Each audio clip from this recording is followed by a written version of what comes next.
Minsan, ang isang kwento ng iba ang babaguhin ang iyong buong buhay magpakailanman. Hello, ako si Mara, 12 taong gulang na babae mula sa bayan ng Lipa sa Batangas. Lumaki ako kasama ang nanay ko at ang bagong asawa niya, si Mang Rico. Siya ay 46 na taong gulang, at kahit hindi siya ang tunay kong ama, palaging ipinapakita niya na parang kilala niya ako mula pagkabata. Palagi siyang maalalahanin, laging nandyan, at minsan ay sobra na ang lapit niya sa akin. Akala ko noon ay simpleng pag-aalaga lang iyon, pero nagbago ang lahat nang umalis ang nanay ko sa loob ng 2 araw para bumisita sa kapatid niya sa Maynila. Kami lang ni Mang Rico ang naiwan sa bahay. Isang gabi, pagkatapos kong maligo, naglagay ako ng mahabang silk na kamiseta na bahagyang tumatakip sa aking mga hita. Wala akong inisip kundi ang matulog na lang sa kwarto ko. Inisip kong tulog na siya, pero nagkamali ako. Dahan-dahang bumukas ang pinto at biglang lumitaw siya sa pintuan. Ang mga matang iyon, parang isang mandaragit na dumapa sa akin mula ulo hanggang paa. Bakit hindi ka natatakot na malamigan? Ang sabi niya na may ngiting maihalong pang-aasar, pero mababa at may bahid ng pag-ungol ang kanyang boses. Napakawala akong balingkinitang balikat habang may namumutawi na kilabot sa katawan. Mainit naman dito, sagot ko, hindi gumagalaw. Lumapit siya ng bahagya, dahan-dahan kong naamoy ang amoy ng kanyang pabango, at mahina niyang sinabing, magsuot ka pa rin ng ibang damit. Baka malito ako. Napangiti ako, hindi pa rin gumagalaw, at tinanong, ano bang iniisip mo? Hindi siya sumagot. Tumingin lang siya sa akin sa paraang wala pang tao ang tumingin kailanman. At pagkatapos, mahina niyang binigkas, akala ko nagdadalaga ka na. Pero mukhang delikado ka pala. Lumiko siya at umalis, iniwang nakabukas ang pinto at puso ko'y mabilis na tumitibok. Tumayo ako roon ng ilang segundo, nakikinig sa katahimikan. Ang puso ko'y parang tumitibok na parang baliw.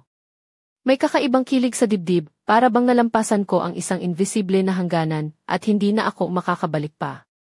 Pumikit ako, ngunit hindi ko tuluyang isinara ang pinto, katulad ng ginawa niya, at humiga sa kama. Ang kamiseta kong seda ay kumapit sa balat ko, ang lamig mula sa basang buhok ay kumikilig sa liig ko. Hindi ako makatulog, ang isip ko ay umiikot lamang sa kanya, sa tingin niya, sa boses niya, sa mga salitang iyon, delikado. Kinabukasan, nagkunwaring walang nangyari si Mang Rico. Iniabot niya ang tasa ko ng kape, parang normal lang ang lahat, at sabi pa niya, late ka na tulog kagabi. Tumingin ako sa kanya mula sa ibabaw ng tasa at sagot ko, paano mo nalaman? Nag-alsa siya ng balikat at mahina niyang sinabi, narinig ko yung pinto ng kwarto mo na sumasara o sinadya mo bang iwanang bukas. Halos mapahalik ako sa saglit na iyon. Lumapit siya, yumuko, at sa bulong, sinabi, kung naglalaro ka, dapat malaman mo, marunong din ako. Sa sandaling iyon, naunawaan ko na tayo'y nagsimula na ng isang larong hindi na natin magagawang bumalik sa dati. Buong araw kaming parang mga mandaragit na umiikot sa isa't isa, naglalapit-lapit pero may hangganan pa ring hindi tinatawid. Dumadaan siya sa akin, hipuan ang kamay ko, at tumingin ng matagal sa mga mata ko kaysa karaniwan. Nagpapanggap akong walang problema, pero sa loob ay naglalagablab ang apoy.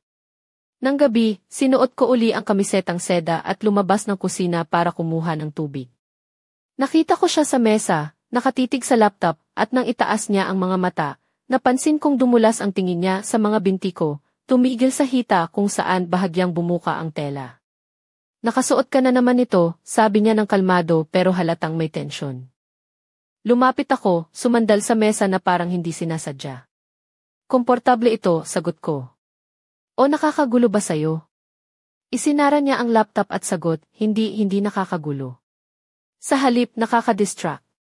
Dahan-dahan siyang tumayo, hindi inalis ang tingin, dumaan sa tabi ko, bahagyang nahipo ang balikat ko. Sa pintuan, bumulong siya, alam mo, sobrang galing mo sa ginagawa mo, Mara. Nagsindi ang apoy sa balat ko, at sa unang pagkakataon, naisip ko na sana bumalik siya. Naghintay ako hanggang namatay ang ilaw sa kanyang kwarto, bago ako dahan-dahang bumalik sa kwarto ko. Pero hindi ako makatulog, ang kamiseta ay naglalagablab sa katawan ko, parang nilubog sa mga salitang iyon. Hindi pa tapos ang kwento namin. Ang gabi sa Lipa ay tila may sariling ritmo, at sa gabing iyon, ramdam ko na nagsisimula ng magbago ang lahat sa pagitan namin ni Mang Rico. Nang sumapit ang umaga, tila wala nang bakas na nangyari kagabi sa kanyang kilos. Maingat siyang nagdala sa akin ang tasa ng kape, mukha ay kalmado at parang walang nangyari. Late ka natulog kagabi, sabi niya, at napatingin ako sa kanya mula sa ibabaw ng tasa. Paano mo nalaman, tanong ko. Napangisi siya ng bahagya at sinabing, narinig ko yung pinto ng kwarto mo na sumasara. O baka naman sinadya mo ang iwanan itong bukas. Ang mga salitang iyon ay parabang apoy na nagpasiklab ng damdamin ko. Habang umuusad ang araw, ramdam namin ang kakaibang tensyon sa pagitan namin, parang dalawang mandaragit na paikot-ikot sa isang maliit na kulungan, naghahanap ng tamang pagkakataon para sumugod. Lumalapit siya ng sobra, madalas ay nahahawakan ang kamay ko ng dumadaan, at tumitingin sa mga mata ko ng mas matagal kaysa sa karaniwan. Nagtataka ako kung ano ang nadarama niya dahil ako mismo ay nasusunog sa loob. Sa kabila ng lahat, pilit kong nilalaro ang pagiging kalmado, kahit na ang aking puso ay tumitibok ng mabilis. Pagdating ng gabi, sinuot ko muli ang aking paboritong silk na kamiseta at lumabas ng kwarto para kumuha ng tubig sa kusina. Nakita ko siyang nakaupo sa mesa, nakafocus sa laptop, ngunit nang tiningnan niya ako, napansin kong dumulas ang tingin niya mula sa aking mga mata pababa sa aking mga hita, kung saan bahagyang bumukas ang tela ng kamiseta. Nakasuot ka na naman nito, ani niya, kalmado ngunit halatang may tensyon sa boses. Lumapit ako at sumandal sa mesa na parang hindi sinasadya. Komportable to, sagot ko, at tinanong ko siya, o nakakagulo ba sa'yo? Isinara niya ang laptop at sinabing, hindi ito nakakagulo. Sa halip, nakaka-distract. Dahan-dahang tumayo siya, hindi inalis ang tingin sa akin, dumaan sa tabi ko at bahagyang nahipo ang balikat ko. Sa pintuan, bumulong siya, alam mo, sobrang galing mo sa ginagawa mo, Mara. Ang mga salitang iyon ay parang kidlat na tumama sa aking balat, nagdulot ng kakaibang kilig na hindi ko maintindihan. Sa unang pagkakataon, naisip ko na sana bumalik siya. Pagkatapos ng gabing iyon, hindi na ako makatulog. Ang aking silk na kamiseta ay parang naglalagablab sa katawan ko, tila nilubog sa init ng mga salita at tingin niya. Habang naglalakad ako sa kwarto, sinusubukan kong ilihis ang isip ko, ngunit ang bawat hakbang ay nagpapalakas lamang ng apoy sa dibdib ko. Bandang hating gabi, nakarinig ako ng mga yapak sa labas ng kwarto ko. Ang pinto ay dahan-dahang bumukas, ngunit hindi siya pumasok. Parang dumaan lang siya o nagkunwaring dumaan. Nang makalakas ng loob, dahan-dahan kong binuksan ang pinto at sumilip sa koridor. Nakatayo siya sa tabi ng bintana, nakatalikod, nakasuot ng maitim na jogging pants at simpleng t-shirt, tila naghihintay. Hindi siya lumingon, ngunit sa mababang boses ay nagtanong, gusto mo ba ng tubig? O balik ka na naman sa kamiseta mo para kumuha? Sumapit ako ng isang hakbang palapit. Kung gusto ko, tanong ko ng bahagya. Bumaling siya ng dahan-dahan, ang mga mata niya ay naging madilim at matindi. Kung gusto mo, pasok ka na. Hindi nakalock ang pinto. Pagkatapos ay nawala siya pabalik sa kanyang kwarto. Hindi ko na inisip pa ang iba pang bagay. Pumasok ako sa kwarto niya, dahan-dahan kong isinarang ang pinto. Nakatalikod siya sa akin sa tabi ng mesa, ngunit nang lumingon siya at tumingin sa mga mata ko, mahina niyang bumulong, hindi ko na kayang magkunwaring hindi kita nakikita, hindi ko na kayang magpanggap na ayoko. Lumapit ako, halos bumulong, hindi mo na kailangang magpanggap. Sa susunod na sandali, ang mga kamay niya ay nakadampi na sa aking mga hita, ang paghinga ko ay naputol. Ang silk na kamiseta ay dahan-dahang nahulog mula sa aking mga balikat, at lahat ng pinipigil ay nawala sa isang haplos lamang. Ang gabing iyon ay hindi na basta-basta lang, parang nawala ang lahat ng limitasyon sa pagitan namin, at kami ay naglakbay sa isang mundo kung saan wala ng takot, wala ng pag-aatubili, tanging ang init ng aming damdamin ang nangingibabaw. Hindi ko inakalang ang isang simpleng gabing iyon ay magiging simula ng isang bagong yugto sa aking buhay, isang kwento ng pag-ibig, panganib, at lihim na kapangyarihan na magbabago sa akin magpakailanman. Ang umaga sa lipa ay may kakaibang lambot, parang nililinis ng hangin ang mga labi ng gabing iyon. Nagising ako ng maaga, mas maaga kaysa kay Mang Rico, at habang nakatitig ako sa kanya, habang siya'y mahimbing na natutulog, ramdam ko ang kakaibang katahimikan na bumabalot sa aming kwarto. Ang kanyang mukha ay relaxed, hindi tulad ng panahong palagi siyang seryoso at mahigpit sa araw-araw.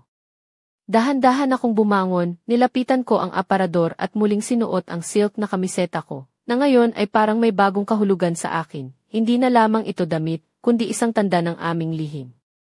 Tahimik akong lumabas ng kwarto at nagtungo sa kusina para maghanda ng kape. Ilang minuto lang ang lumipas ay sumunod siya, may kalat-kalat ang buhok, may hawak na t-shirt sa isang kamay, at ang kanyang mga mata ay may kakaibang ningning na nagpaalala sa akin ng gabing iyon. Nilapitan niya ako, niyakap sa baywang, at sa mahinang bulong, sinabi niya, ngayon, ikaw ang aking sikreto. Napangiti ako, at para bang ang mga salita niya ay isang pangako na hindi ko gustong kalimutan. Tahimik kaming kumain ng almusal, ngunit ang aming mga mata ay nagsasalita ng mas malalim kaysa sa mga salita, parang sinasabi nito na ang nangyari ay hindi isang pagkakamali, kundi ang simula ng isang bagong daan. Nang magtapos ang umaga, lumabas siya para bumili ng mga gamit, at nang bumalik ay iniwan niya sa aking mesa ang isang maliit na papel na may nakasulat, ngayong gabi ulit. Mas tahimik ngayon. Napangiti ako, niyakap ang papel at naramdaman kong wala ng daan pabalik mula sa puntong iyon. Hindi ko na gustong bumalik sa dati. Habang tumatakbo ang araw, paulit-ulit kong binibilang ang mga oras hanggang sa sumapit muli ang gabi. Sinubukan kong gumawa ng mga pangkaraniwang gawain, nagbasa ng libro, naghanda ng hapunan, naglinis ng bahay, pero lahat ay tila pilit at walang puso, dahil ang isip ko ay palaging nakatuon sa kanya at sa muling pagtatagpo namin sa dilim.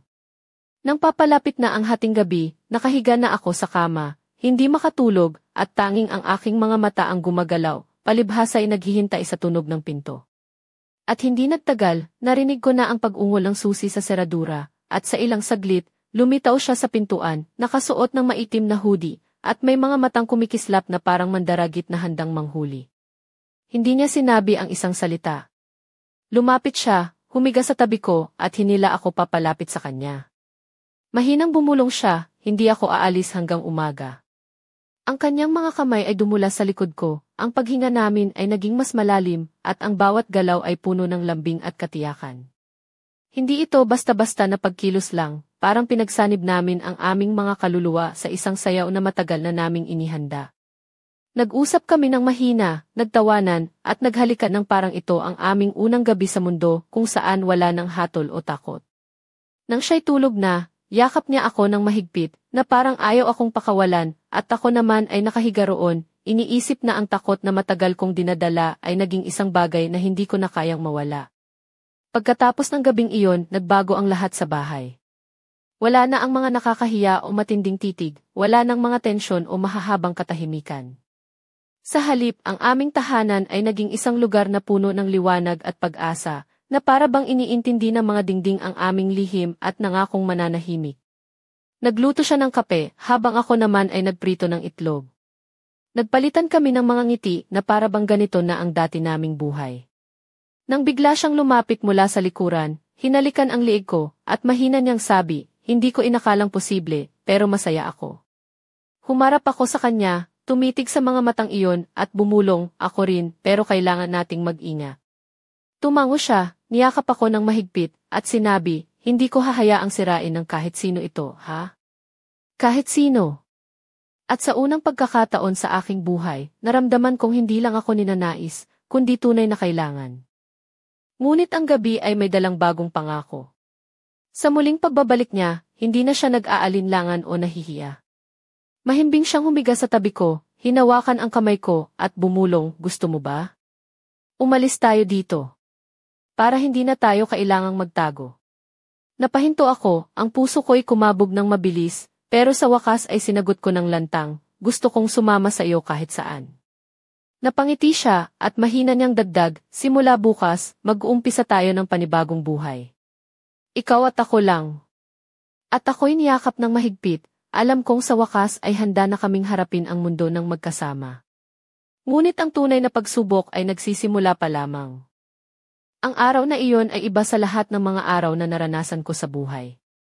Sinundo niya ako gamit ang kanyang lumang Mitsubishi na kulay asul, at habang nasa daan kami papunta sa bayan ng San Pablo, ramdam ko ang kaba sa dibdib ko, hindi dahil sa takot, kundi dahil sa panibagong simula na naghihintay.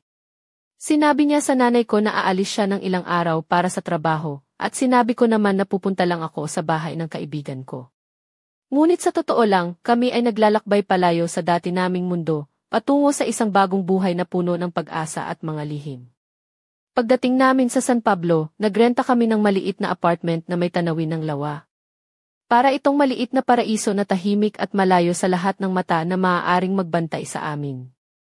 Sa unang gabi namin doon, para kaming dalawang nagtatagong nilalang na naglalakad sa dilim, hindi na bilang mga lihim, kundi bilang dalawang taong handang magsimula muli ng walang takot at pag-aalinlangan. Naglakad kami sa mga kalsada ng San Pablo, hawak kamay, nag-uusap ng walang humpay tungkol sa mga pangarap at plano. Kumain kami sa isang maliit na kainan sa tabi ng kalsada, kung saan hindi kami kilala ng mga tao. Nararamdaman ko ang mga titig mula sa mga babaeng naglalakad sa paligid, may halong inggit at paghanga.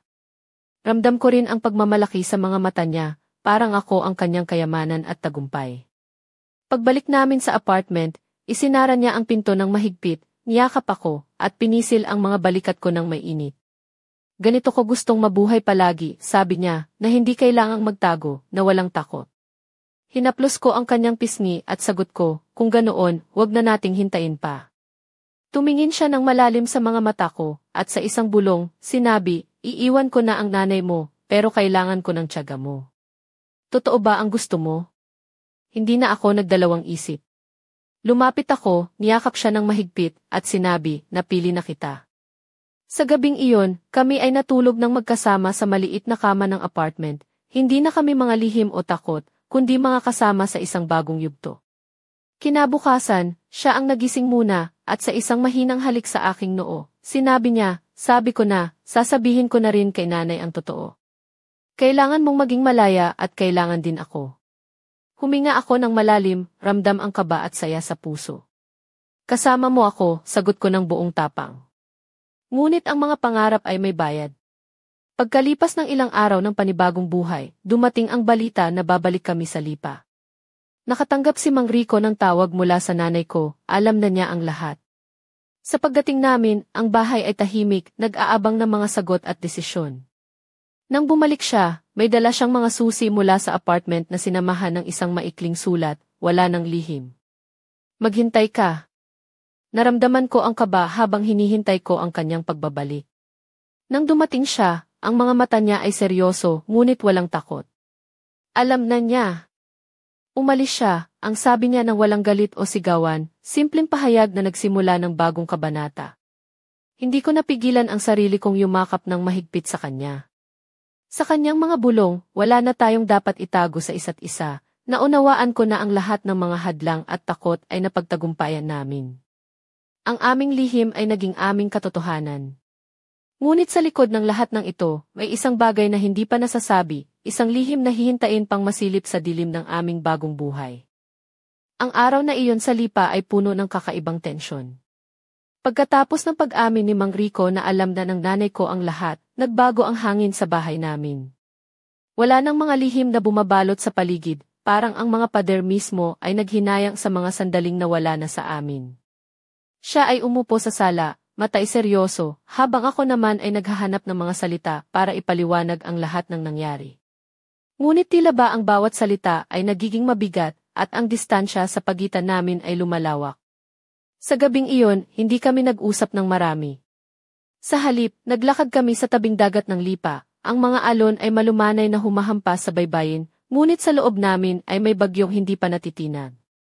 Hinawakan niya ang kamay ko, mahina ngunit matatag ang paghawak, at bumulong, hindi na tayo kailanman babalik sa dati. Pero may mga bagay na kailangang harapin.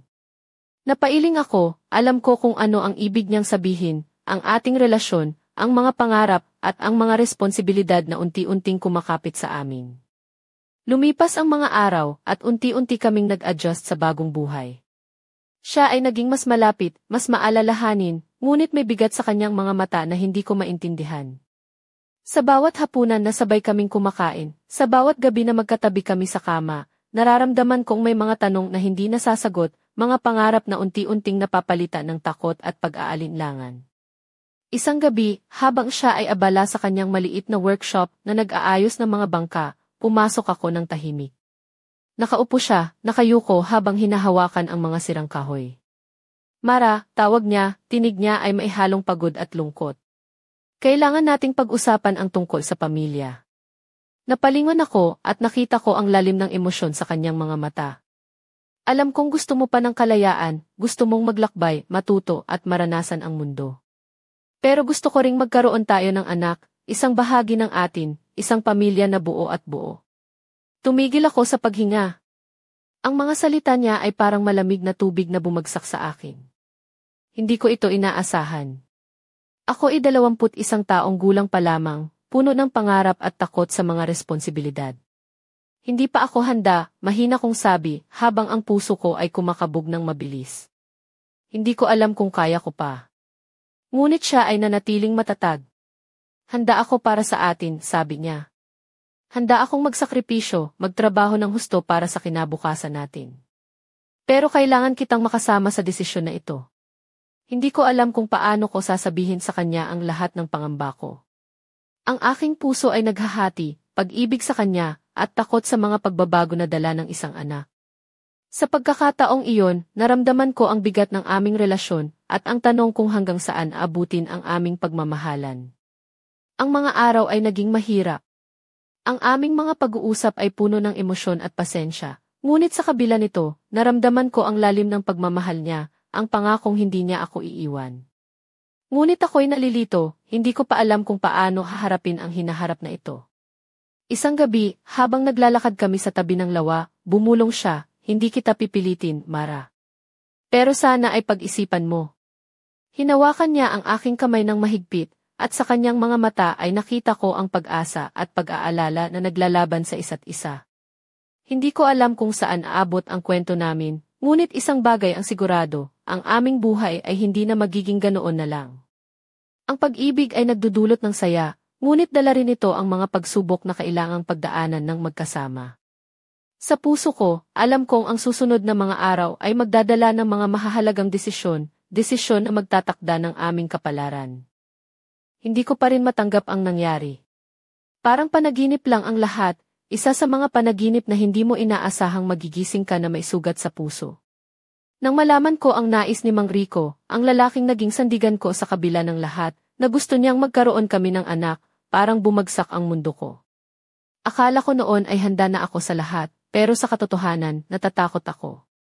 Natatakot akong mawala ang kalayaan ko, ang mga pangarap ko na kung saan ako lang ang maihawak ng sarili kong kapalaran. Isang gabi, habang magkasama kami sa maliit niyang workshop, habang siya ay abala sa pag-aayos ng lumang bangka, pinilit kong buksan ang puso ko. Sasha, tawag ko sa kanya, gamit ang palayaw namin, hindi ko alam kung kaya ko pa. Hindi ako handa. Ang boses ko ay nanginginig, habang ang mga luha ay unti-unting pumapatak sa pisngi ko. Napatingin siya sa akin, ang mga mata niya ay puno ng pangunawa, ngunit may halong sakit. Alam ko, sagot niya ng mabagal. Hindi ko rin ginusto na maging ganito ang lahat. Pero hindi ko kayang mawala ka. Gusto kong maging bahagi tayo ng isang pamilya, pero hindi ko ipipilit ang kahit ano sa'yo. Hawak niya ang mga kamay ko ng mahigpit, parang sinasabi niya na kahit ano pa ang mangyari, nandyan siya. Ngunit ang takot ko ay lumalaki. Hindi ko alam kung paano haharapin ang mga responsibilidad ng pagiging ina, ang pag-aalaga, ang paghihirap, ang mga sakripisyong kailangang gawin. Sa isip ko, gusto ko pang maglakbay, mag-aral, at makilala ang mundo. Hindi ko pa kayang isuko ang mga pangarap ko para sa isang bagay na hindi ko pa sigurado kung kaya ko. Lumipas ang mga araw na puno ng katahimikan at pag-iisip. Napansin ko ang pagbabago sa kanya, naging tahimik siya, at tila ba unti-unting nawawala ang dating init ng aming samahan. Parang kami ay nagiging mga estranghero sa sariling tahanan. Ang mga hapunan ay nagiging malamig, ang mga gabi ay puno ng mga lihim na hindi nasasabi. Isang gabi, hindi ko na napigilan ang sarili. Pumasok ako sa kanyang workshop nang hindi inaasahan, at nakita ko siyang nakayuko, abala sa pag-aayos ng isang sirang kahoy. Tumigil siya nang makita ako, ngunit hindi niya iniangat ang tingin. Mara, tawag niya ng mahina. Kailangan nating pag-usapan ito. Alam ko, sagot ko ng halos mailuha, pero hindi ko alam kung paano. Nakaramdam ako ng lungkot at takot na hindi ko maipaliwanag. Hindi ko pa kaya. Handa ako para sa atin, sagot niya ng may determinasyon. Handa akong harapin ang lahat ng pagsubok, basta't magkasama tayo. Humawak siya ng mahigpit sa mga kamay ko, parang pinipilit iparamdam ang kanyang suporta at pag-ibig. Ngunit sa kabila ng mga ito, hindi ko pa rin alam kung paano haharapin ang sarili kong takot. Ang aming relasyon ay naging isang labanan sa pagitan ng pag-ibig at pangamba, ng pangarap at realidad.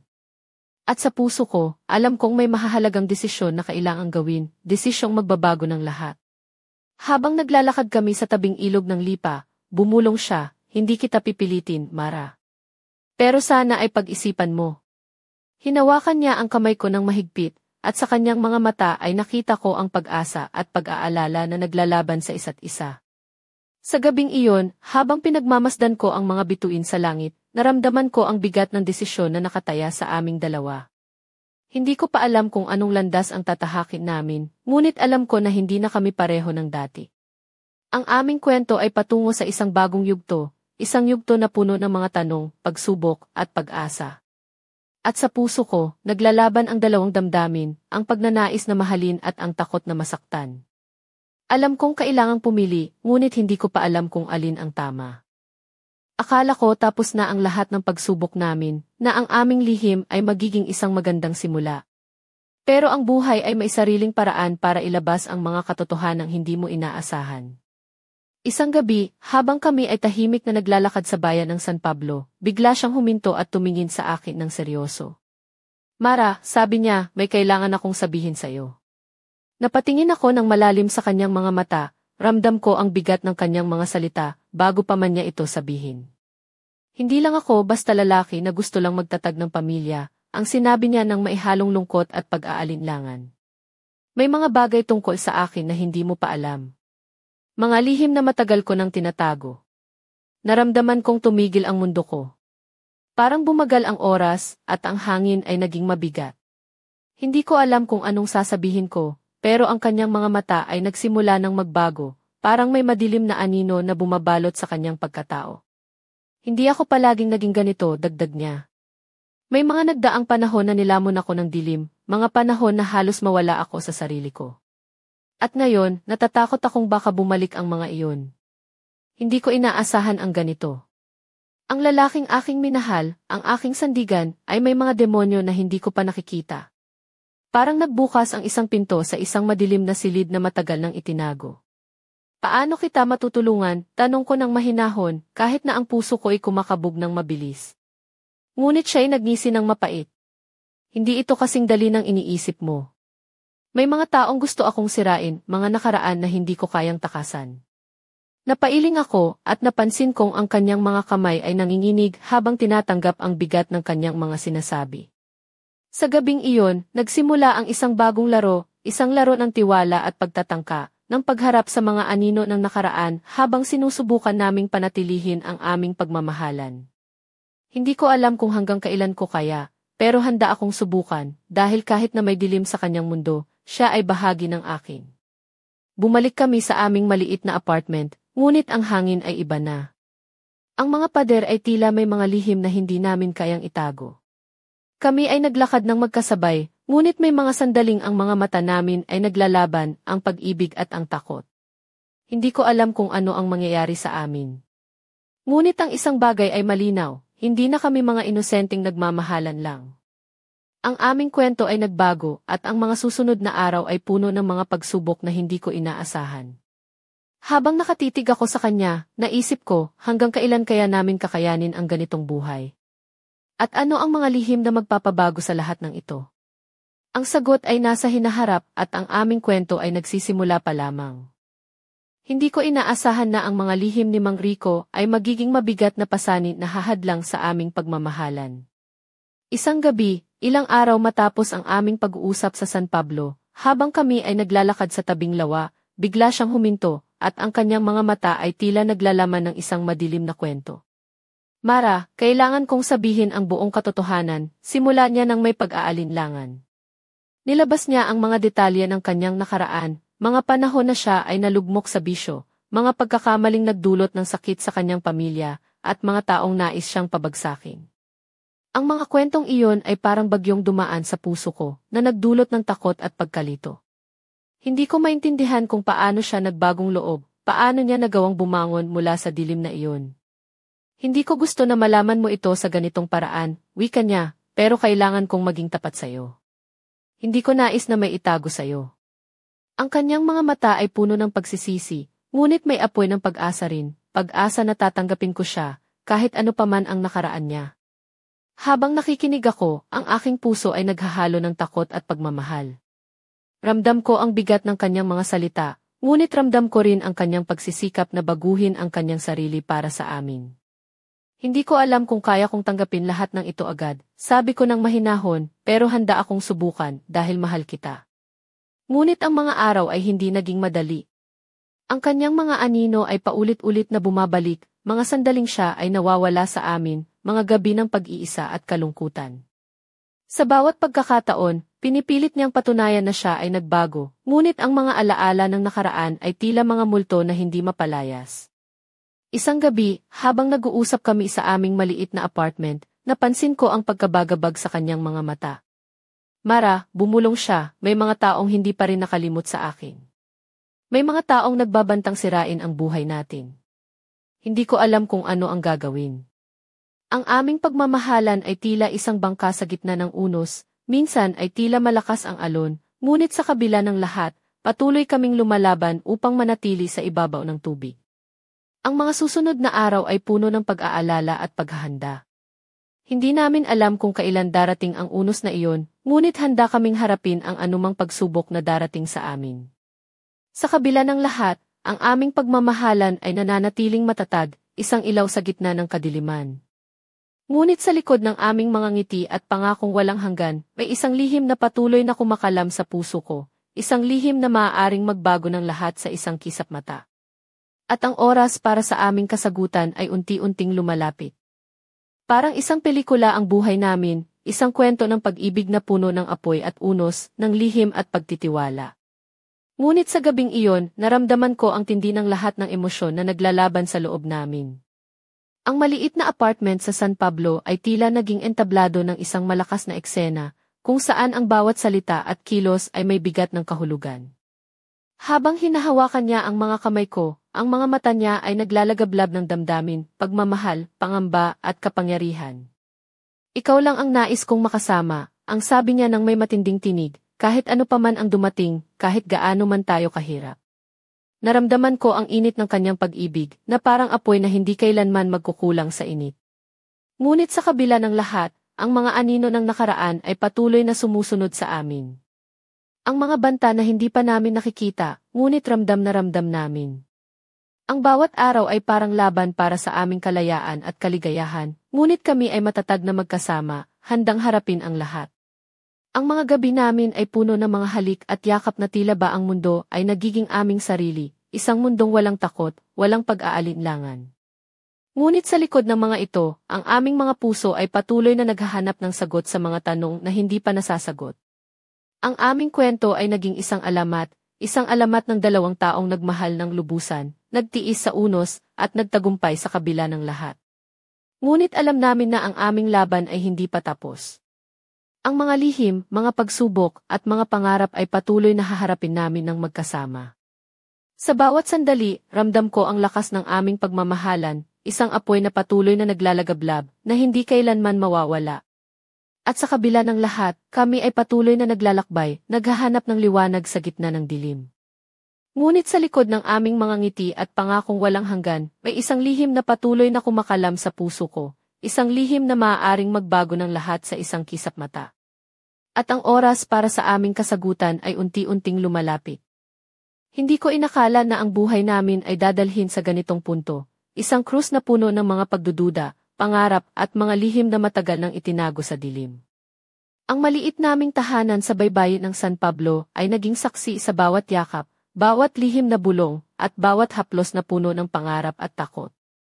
Isang gabi, habang kami ay magkahawak kamay sa ilalim ng mga bituin, naramdaman ko ang bigat ng isang desisyon na nakataya sa aming dalawa. Mara, bumulong siya ng may kalmadong tinig, handa na akong harapin ang lahat, kasama ka. Pero may isang bagay pa akong kailangang sabihin, isang lihim na matagal ko nang tinatago, at ngayon ay oras na para maging totoo. Napatingin ako sa kanya, ang puso ko'y kumabog ng mabilis, at ang mundo ay tila huminto sandali. Ang kanyang mga mata ay naglalaman ng isang lihim na hindi ko pa naririnig, isang lihim na maaaring magbago ng lahat. Hindi ako basta lalaki na alam mo, ang sabi niya ng maihalong kaba at tapang. May mga bagay tungkol sa akin na hindi mo pa nakikita.